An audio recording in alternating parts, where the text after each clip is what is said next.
I'm Jeff Sickinga, Executive Director of the Ashbrook Center, and this is The American Idea, where we discuss the ideas, people, and events that have made America what it is today. We believe that by understanding our history and our principles, we can better live up to the promise of the American founding and preserve our ongoing experiment in self-government. Welcome to The American Idea. Thank you for joining us today for The American Idea. I am Cara Rogers Stevens, Associate Professor of History here at Ashland University. Our topic today is an appropriate one for tax season. We are going to be talking about money. Now, since I'm a Jefferson scholar, the topic of money and how important it is to handle money well has come up quite a bit in my own historical research. Today, I'm thrilled to get to speak to an author whose new book is entirely devoted to investigating how presidents have the same financial concerns as the rest of us. Debt, investing, how to create financial stability. Although, of course, the presidents are also dealing with, the unique issues of running for office and leading the nation. My guest for this conversation is Megan Gorman. Megan is founding partner of Checkers Financial Management, a San Francisco-based firm specializing in tax and financial planning for high net worth individuals. She holds a BA in history from Bryn Mawr College. Am I pronouncing that correctly? Bryn Mawr College? Bryn Mawr, yes. Yep. Bryn Mawr. I just had a conversation with somebody yesterday about how to correctly pronounce this. You can do the Katharine Hepburn version, which is Bryn Mawr, but yeah, Bryn Mawr is perfect. I like that. Okay. And you also have a law degree from Rutgers. Past career positions include Goldman Sachs and BNY Mellon Wealth Management. Megan is currently senior contributor at Forbes, writing on personal finance and income tax, and frequently quoted in other financial media outlets, including the Wall Street Journal, Washington Post, CNBC, and U.S. News. Welcome to the show, Megan. Cara, thanks for having me on. I'm looking forward to this, especially talking to someone who's a Jefferson expert. Oh, yes, we're going to have fun.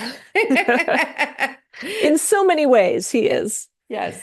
Now, in the introduction to your new book, and I want to make sure that I get the title of this correct. It's The President's Money. Tell us, what's the subtitle of this book? All the President's Money, How the Men Who Governed America Governed Their Money. How they govern their money. Perfect. Yes. Now, in your introduction, you offer two key concepts regarding personal finance: financial fragility and financial resiliency. Fragility you define as being unable to cope with an emergency expense in a short period of time. And the statistic you give is one that I've heard before, and it's always a little horrifying, that the typical American, I think about 50% of Americans can't handle an unexpected $400 expense. Is that still accurate? So that's from the Federal Reserve, that statistic, and that was coming out of the 2008 to 2010 crisis.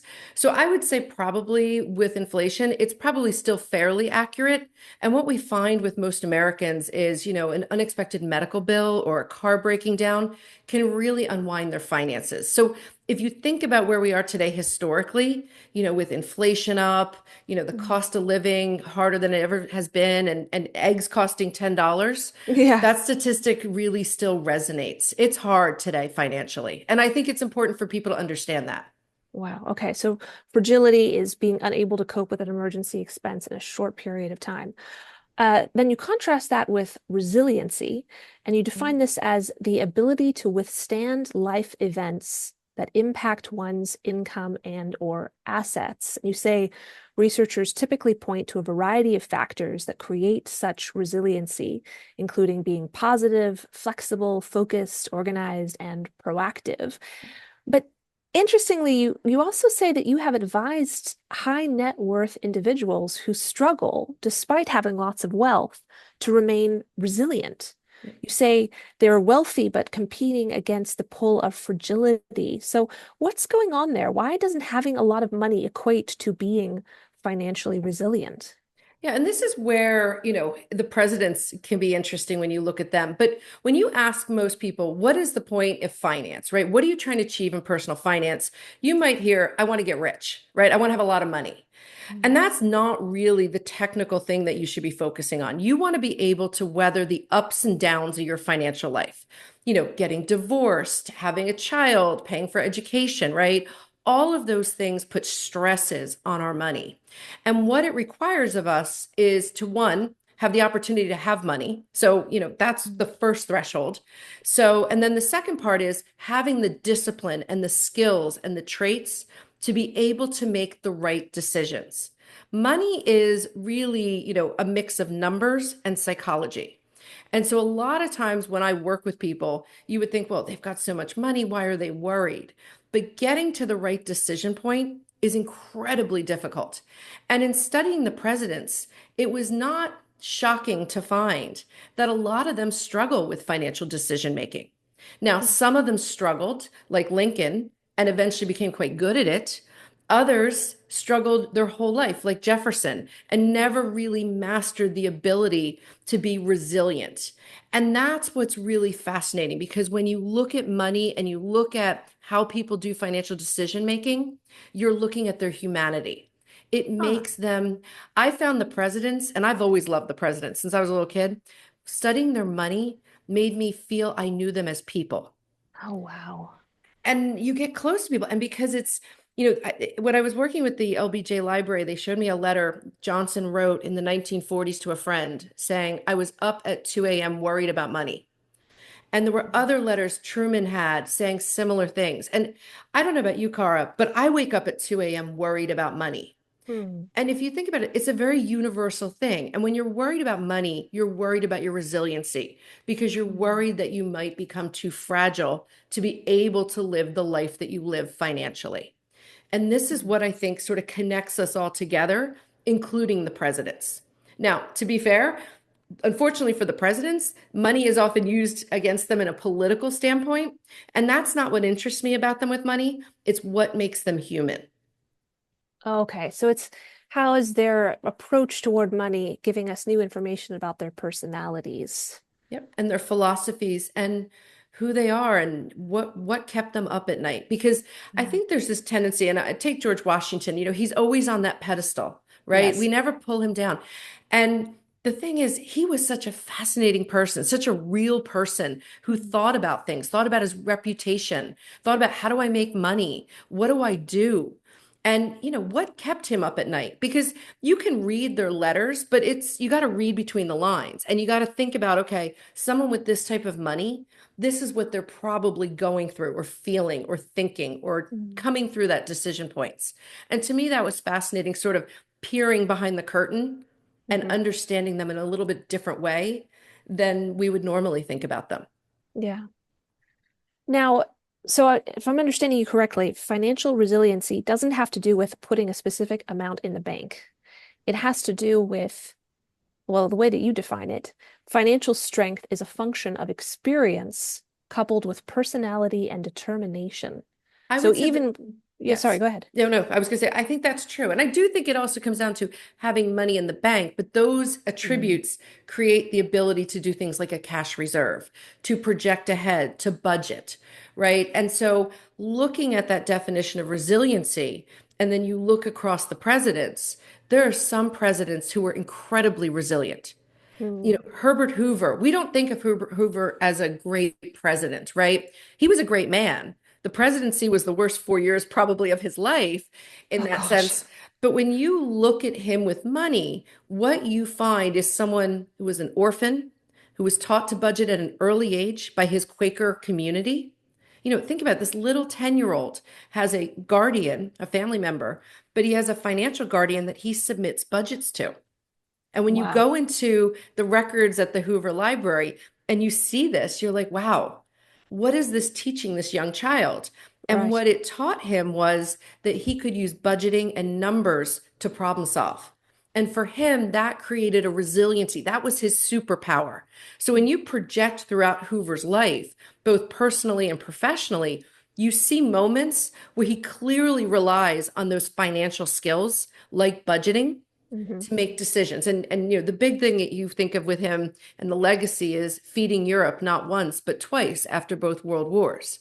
You wouldn't Wow. have been able to do those projects like he did if he didn't have the financial skills that he started learning when he was 8, 9, 10 years old. And Oh, that's what's really important there. And it tells you a lot about him as a person. we really owe a lot to his Quaker community as well, don't we? Yeah, and the values, right? Like values are something that these presidents grew up with. Mm. And I think about presidents like Calvin Coolidge, right? Calvin Coolidge, if I said if he was alive today and we said how are you financially, he would Yeah. tell you he's thrifty. He's a budgeter, but he's also, I mean, he's cheap, right? Yeah. And it's funny because when you go into his letters, he grew up, very difficultly because he lost his mother and his sister at an early age. But his father lived into old age, and his father had money. And in his letters, he was always asking his dad for allowance. His dad paid him an allowance. But Coolidge himself was very thrifty. And he and his wife, Grace, when they first got married, they stayed at a boarding house. And eventually, and they loved it. It was a screaming deal. And then the boarding house shuts down. And what does Calvin and Grace do? They buy all the silverware, the plates with all the branding, the bedding, because they could get it at a cheap deal. Uh-huh. So I love this idea that his values were being thrifty. And then you look at him in the White House, right? And Yeah. in the roaring 20s, everybody's having a party, and he's sort of lecturing the American public about being thrifty. And, Right. it's sort of a juxtaposition. And maybe they should have listened to him Maybe they should have. because they would have survived better. But I love the fact that their values like that come through as Yeah. they're navigating how to be resilient, how to survive financially, like we all are. Yeah. So tell us just a little bit more about the ingredients that an individual needs in order to become financially resilient. So you've mentioned values. I'm Mhm. assuming perhaps lessons learned in childhood. What are the other essential ingredients? Yeah, and I got a lot of these attributes by looking at my clientele, right? My Okay. clients are very wealthy individuals, and I was always saying, why is this one successful? This one struggles more. I would tell you risk, embracing of risk is really important. The ability to project your future self. Hmm. Cara, are you going to like the Cara who's there in 20, 30, 40 years? And do you see her as a friend? Because if you Ah. do, you're going to save some money for her today to help her in retirement. Education matters, and we know this today. But we also had a number of presidents who didn't go to college. Hmm. And I would tell you that working hard and who you marry is incredibly important. When you think about values with money, if you marry somebody with different money values, you're going to Hmm. constantly be butting heads. And somebody in my role, in my day-to-day job, I work with a lot of married couples. And a lot of it is making sure we continue to focus on having shared values. And those Yeah. values can be charity, right? Those values can be making sure we save money for the kids' education. Things that seem obvious, but when there's a misalignment, money can go awry. But the one trait that I found interesting, and my clients would often reiterate this, when I would start working with a new client, I'd ask them, how did you make the money? And they would tell me their story, and they'd say, and I worked hard and I got lucky. And this Hmm. concept of luck is always out there. We all attribute a lot to luck. And luck is something that is there and factors into money, and it's about consistency. And the president I always love thinking about when I think about luck is Jimmy Carter. Because one thing you find over the course of Jimmy Carter's life is, besides having strong values and very comfortable with risk, he was good with money. Jimmy Carter was very consistent in his behavior. And Hmm. that allowed him to be incredibly financially successful.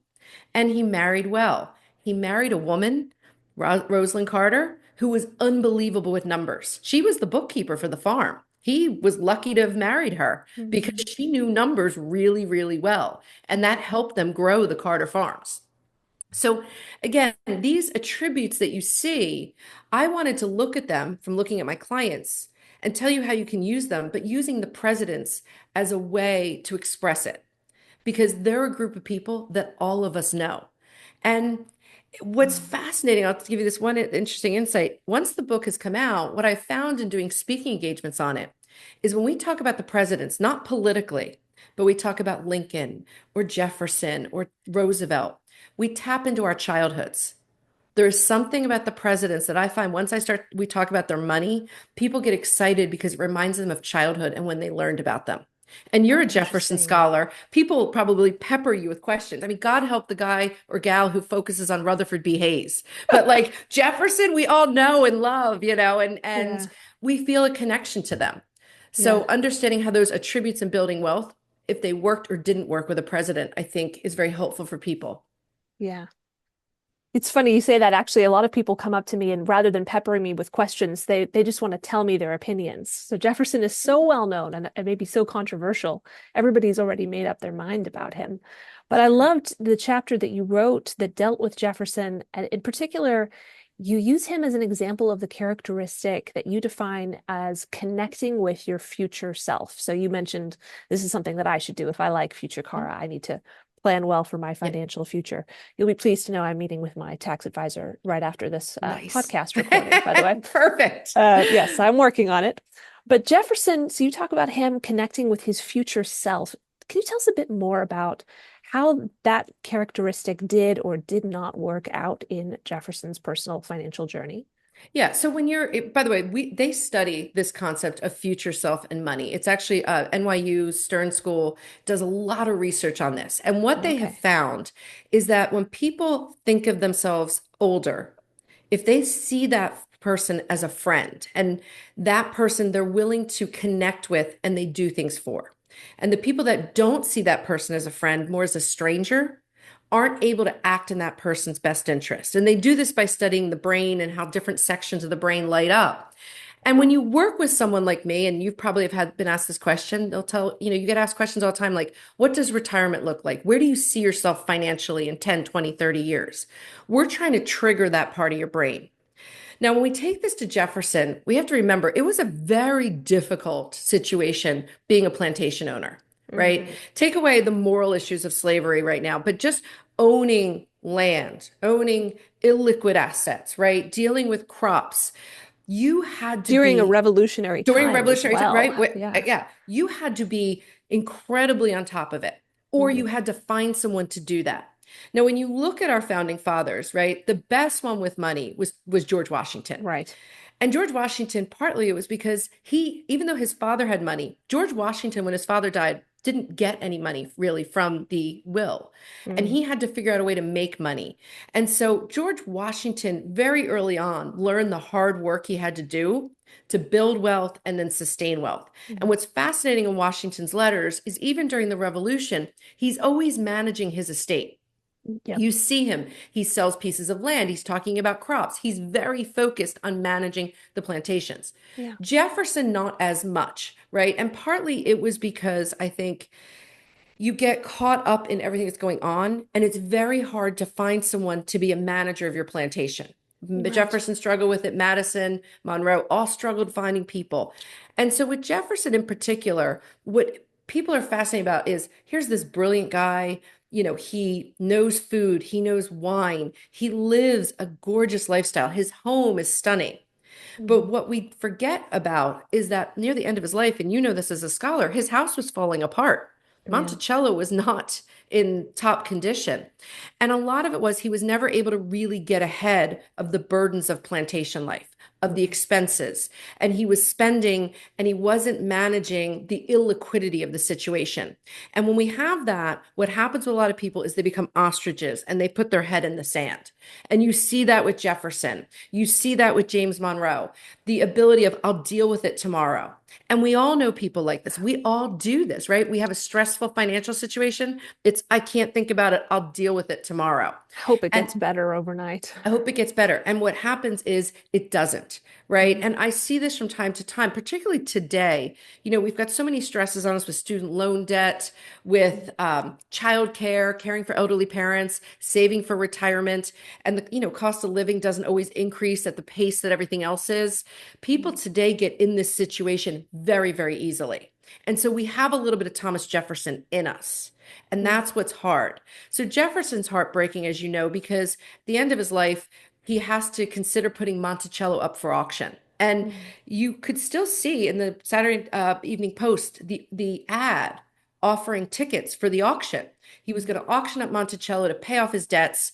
And of course, people tell him this is not really a good look, not to do this, that they would help. So he takes it off of auction. They don't really help him much. He subsequently dies. He's in debt. He does some things in his estate plan to try to protect his daughter, but it's not enough. And the house does go up for auction, as you know, after his death. And so it's sort of a tragic footnote for somebody who was so brilliant, and such a great thinker and writer and founding father. But again, it's probably the ability, those skills that allowed him to dream and really do great things like that were probably also the negative aspect was he couldn't connect with his future self. And in the book, I talk about this. There's presidents like Warren Harding who are the opposite, great with connecting with their future self, not great presidents. Oh, that's so interesting. Yeah, you're so right. Jefferson was a visionary. He was extremely optimistic, at least in his early years, about the future of America, about the moral trajectory of the country. He hoped that slavery would end. He hoped that Americans would become more virtuous. He hoped all of these things about liberty spreading across the globe. But you mentioned that he experienced a lot of death and loss in his personal life. Many family members passed away, many children passed away. And you said if somebody were to ask him, as a young man, where do you see yourself in 30 years? He probably would have said dead. Right, which is That's realistic, right? it would have been realistic. And instead, he ended up living until his 80s. And unfortunately, his bad financial planning combined with, you mentioned luck, a series of very unlucky events as well, really devastated his finances. So just going back to this concept of connecting with your future self quickly, does this have to do with self-esteem? Is somebody with low self-esteem less likely to be good at planning for their financial future because they don't care about their future self in the same way? That's an interesting question. I, I think there could be an element to that, right? I think when you look at people across the spectrum of wealth in America, right, from low income to ultra high income, I think that that probably plays in more on the lower end of the spectrum because I think people beat themselves up if they're not able to handle their finances. What I find interesting is when I work with people, and it happens a lot with women, right out of the gate, they'll be like, listen, I'm not that good with money, right? Ah, I hear that a lot, or from young people. I don't really know anything about money. And I always say, add the word yet to that. I don't know a lot about money yet, or I'm not good with money yet, because that changes the whole tonal aspect of I'm not good with money. And I do think people do their ability to connect with their future self. It could be self-esteem related, but I also feel that when you start to explain it to them, they are able to understand the concept of future self, what I want to be, where do I want to go, what is the steps I have to take. Now, what's hard for most people in this country is there's a group of Americans who have opportunity, right? They have income, they have good salary, they have bonuses, right? mhm. And then you have a group of Americans who don't have opportunity. So it doesn't matter how good a budgeter you are. It doesn't matter if you can connect with your future self. If you don't even have the right level of income coming in, you're struggling. And that's where I think, you know, day to day, I think that's why it's gotten harder in the US than ever before to have financial resiliency. It's always been hard, but today you have so many things coming at you that make it harder. And so I think it's something that everybody struggles with, but the people who in the lower income brackets even more so. Okay, well, in this same chapter where you discuss Thomas Jefferson and the ways in which he did not connect well with his future self, he did not plan very well for the future, buried his head in the sand. Um, he was big on promoting America's international reputation by hosting people well and giving them good amounts of food and wine when they came to the White House or even uninvited to visit him at Monticello, but terrible at totaling up his income and losses and realizing that he needed to be better at budgeting. Um, there's a lot to be learned from the ways that he failed to handle money well. And in fact, it took his grandson's entire lifetime to pay off all of the Jefferson family debts. So at least there was one member of the Jefferson family who was good with money. He had to be. He had to It figure had it to out. be. Somebody Yeah. had to take responsibility for this. Before we continue with our conversation, I'd like to take a moment and ask you to learn a little more about the Ashbrook Center and how you can help us continue our work with teachers, students, and citizens. I'm Chad Kiefer, Director of Philanthropy and Strategic Partnerships here at Ashbrook. At its heart, America's story is about the lives of patriots who have given their last full measure of devotion to preserve and protect what it means to be an American. But the tragic truth is that the American story is being rewritten as one of oppression and despair. Back in 1776, the founders took a chance when they created a new government built on principles of liberty. They took a chance on America. Now I'm challenging you to do the same. Your gift to Ashbrook today reaches students, teachers, and citizens across the country, helping them to understand why America is worthy of their devotion. With so many forces eroding our history and taking away from our principles, isn't it time we give America a chance? Your investment is encouraged now more than ever. Please visit us today at ashbrook.org/support. You also talk in that same chapter about Joe Biden and the same concept of future self. Did Biden do this better than Jefferson? And if so, how and why? Biden and Jefferson both had a lot of horrible things happen with death and family members throughout their lives. And I will tell you, when you work with people who've been through trauma and you're working with them on their finances, the key thing in that is you're supposed to slow them down. Right? Slow them down to focus on their decision making. But Joe Biden's an interesting person in the sense that what we often forget about Joe Biden is when he was born in 1942, his family was quite successful. The Bidens were on their way to being wealthy. His father was involved in manufacturing that had thrived during the war. But when the war ended, the business fell apart. And that's when the Bidens went from vacationing in Massachusetts on Cape Cod to being in Scranton. Right. So he always starts his story with Scranton, but there's actually a few years where he was, living a very different lifestyle and he was a baby. Oh, wow. But I think the thing with Joe Biden is, he's ambitious, he's scrappy, and he moves to Wilmington, Delaware very early in life. Right. And if you've ever been to Wilmington, Delaware, it's blue blood American, like old money, right? It's gorgeous, right? It's why all the banks are there. And it's stunning. And I think Joe Biden grew up seeing these gorgeous homes and aspiring. But I think what was problematic for Joe Biden is having some of the traumas he went through, losing his wife, losing his daughter. His financial decision-making becomes frenetic. And I don't address this in the book, but I think the other thing it made his financial decision-making do is become overindulgent with his children. And I say that because today we weaponize money against whoever is running for office, right? Whether it's right or wrong. But I think with Joe Biden, this ability to be overindulgent with your children gets him into a lot of financial predicaments. Because again, he's not thinking ahead.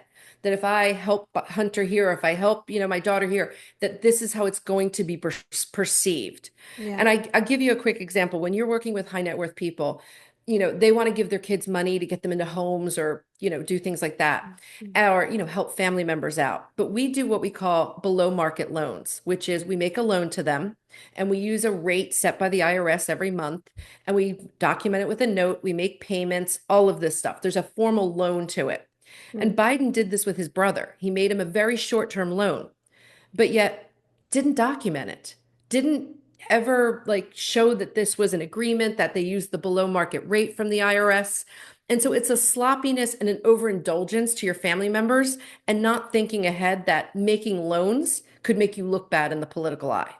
So with Biden, that's where sometimes his lack of connecting with future self undoes himself, is not projecting ahead and thinking this may hurt me down the line as well. So it felt like generosity at the time, but you're saying it was actually not a wise financial decision for him personally. Was it ultimately harmful to his children as well, or is it something that worked out well for them? When I work with clients, sort of particularly people who are prominent, the threshold question you always have to ask them is, how would this look on the cover of the Wall Street Journal?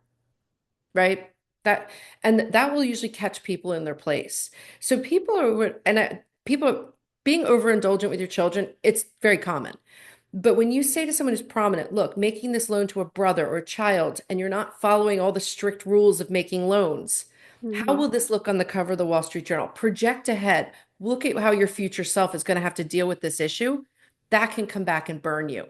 So I think with Biden, he's been financially successful, but his financial success, I would tell you not is from skills or traits, but because another president laid down the path for building wealth after the presidency. And that president's Ah, Jerry Ford. So pre-Ford, right, presidents left the White House and they either died, like Washington, uh-huh, FDR, right? uh-huh. They went back to practicing law. Lincoln was going to go back and practice law, Mhm. or they wrote a book, right? That was sort of like Eisenhower and Truman. Mm. That was sort of the path.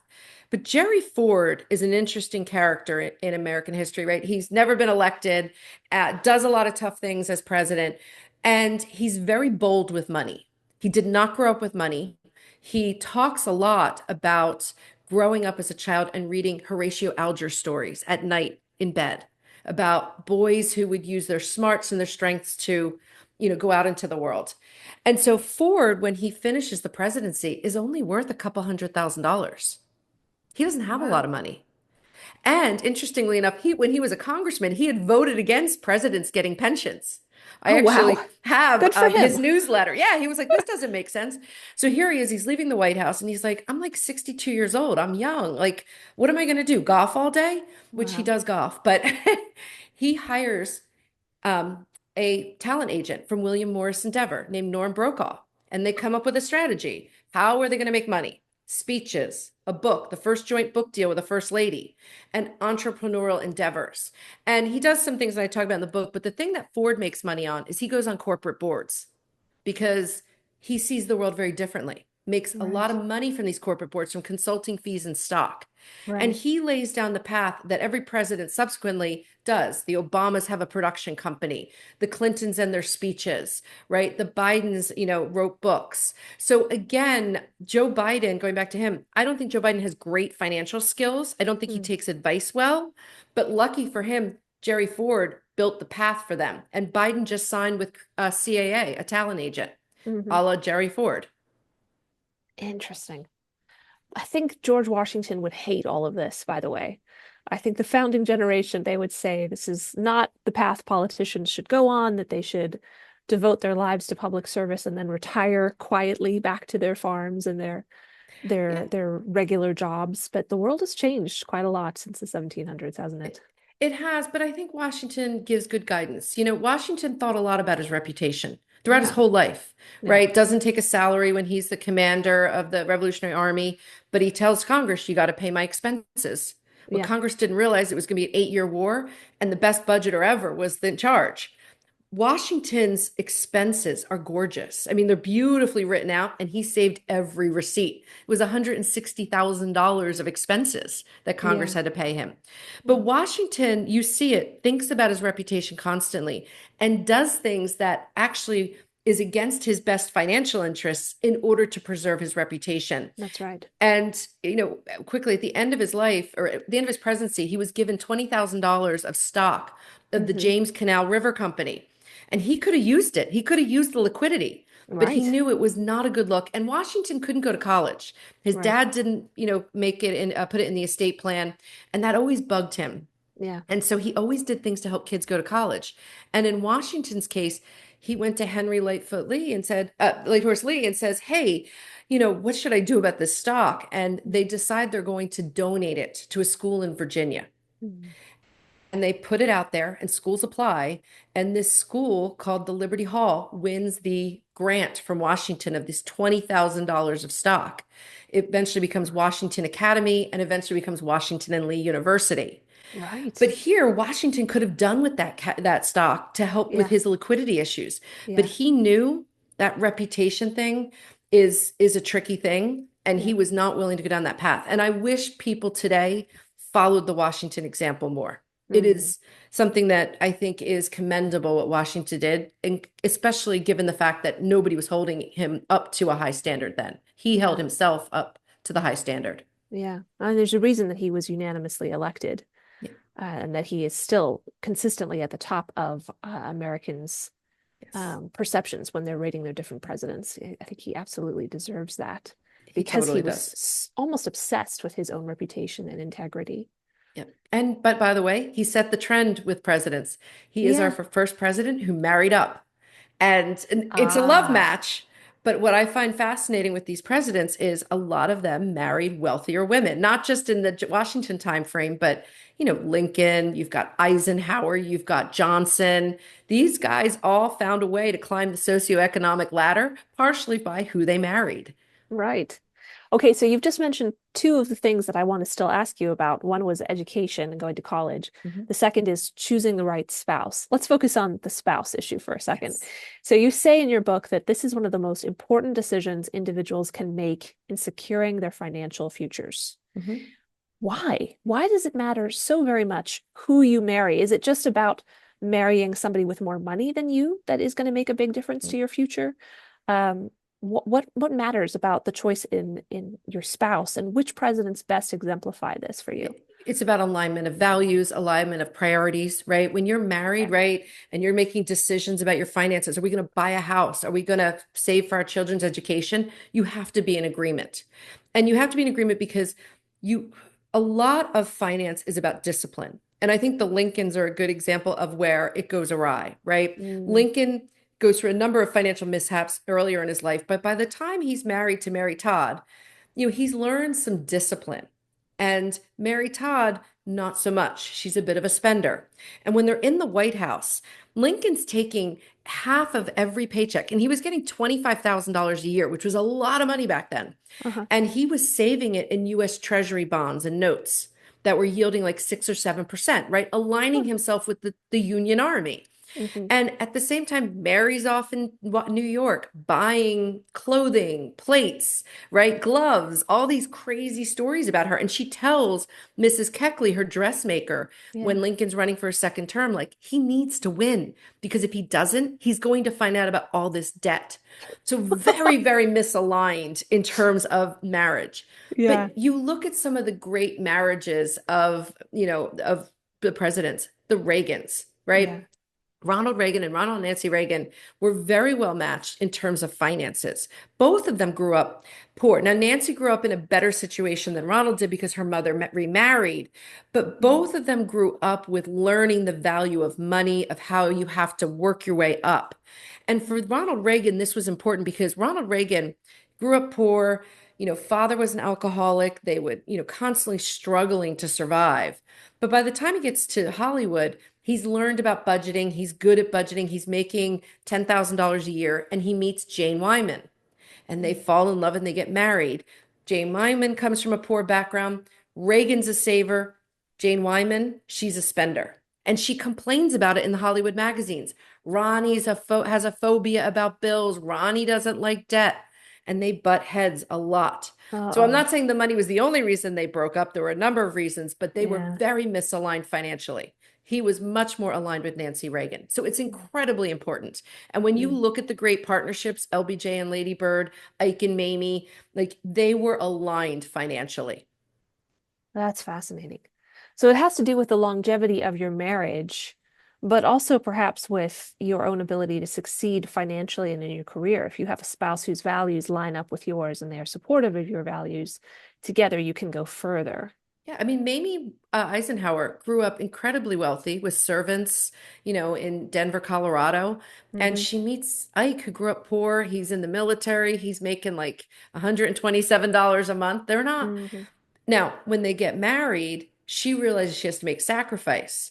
But her father also gives Ike an allowance when they get married. Because Mamie has to be kept in a certain level of standards. So I always found that interesting. Thank you, Dad. Yeah, thank you. And the other thing is, Ike originally talked about going into, it wasn't the Air Force at the time because we didn't have an official Air Force. He wanted to go learn how to fly planes. And Mamie's father's like, no, you're going to make my daughter a widow? No, no, no. You are staying in the Army. Wow. And he was, even though that going to fly planes would have been a salary increase for Ike. So again, there was Mamie sacrificed stuff, but Ike sacrificed stuff. And I think that sacrifice allowed them to get along quite well financially. Fascinating. Okay, now the second topic that I still wanted to ask about was the role of education in helping presidents overcome fragility and becoming successful in their lives. Now, you specifically talk about college, and a lot of these presidents had the opportunity to go to college. Many did not. You say that just going to college by itself is not necessarily enough. And you discuss the importance of networking. Tell us a little bit more about that. Why is going to the right college or doing the right things while at college an important part of financial success? Yeah. So, I mean, look, we are all aware of the Ivy League system, right?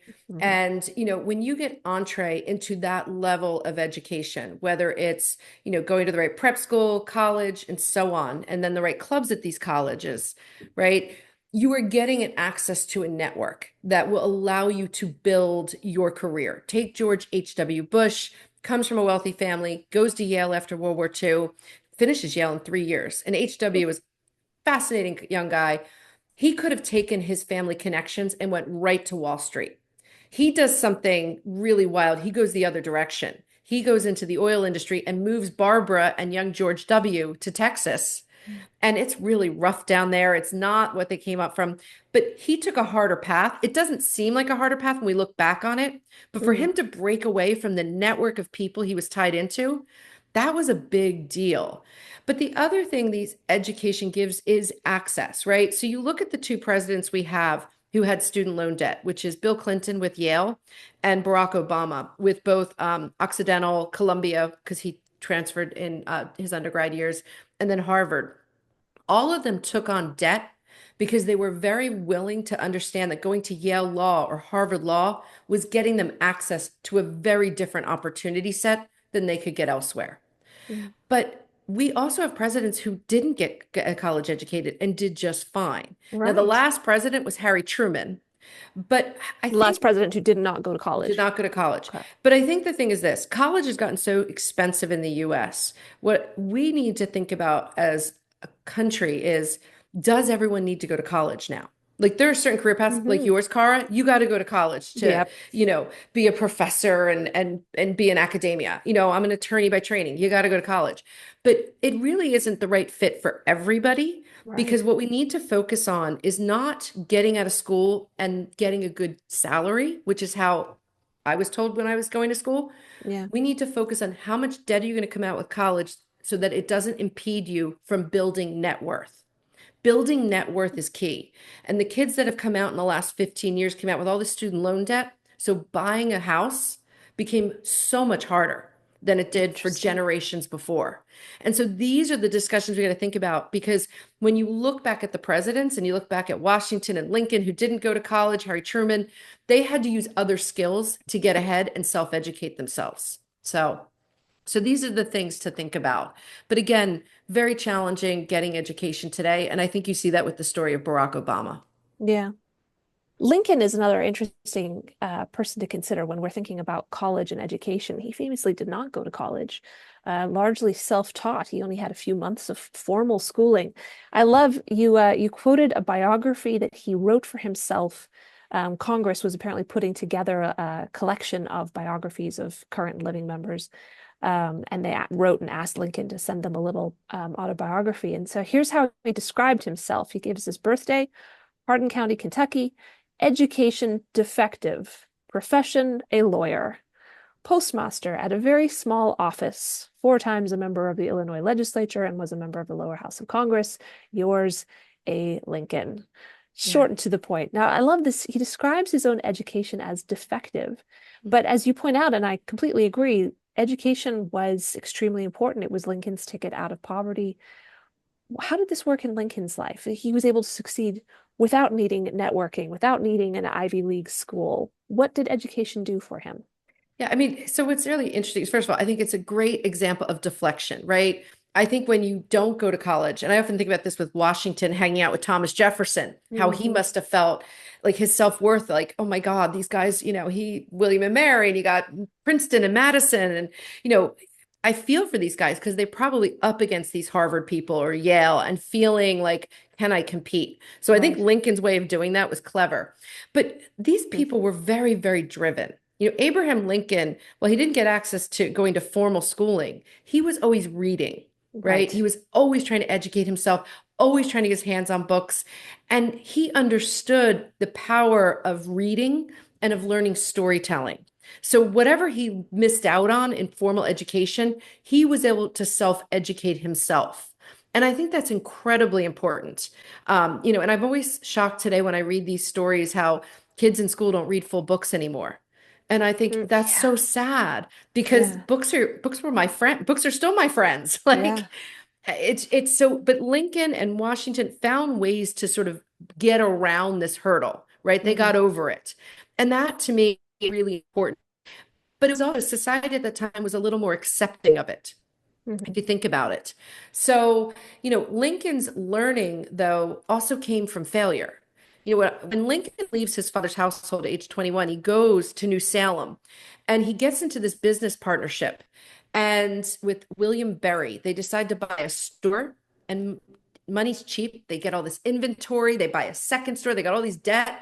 The stores fail. And then William Berry does the convenient thing and drops dead. So Lincoln inherits his debt. Lincoln takes on the debt. It was $1,100, and Lincoln cleverly, would call it my national debt because he's a funny guy. Yes. And $1,100 in 1835 is like $40,000 today. So it was sort of like he had student loan debt. Yeah. And when you go into Lincoln's finances before he becomes an attorney, I mean, he's not a great postmaster. He gets taken to court because he bought a saddle on credit and never pays. Like, he's financially messy.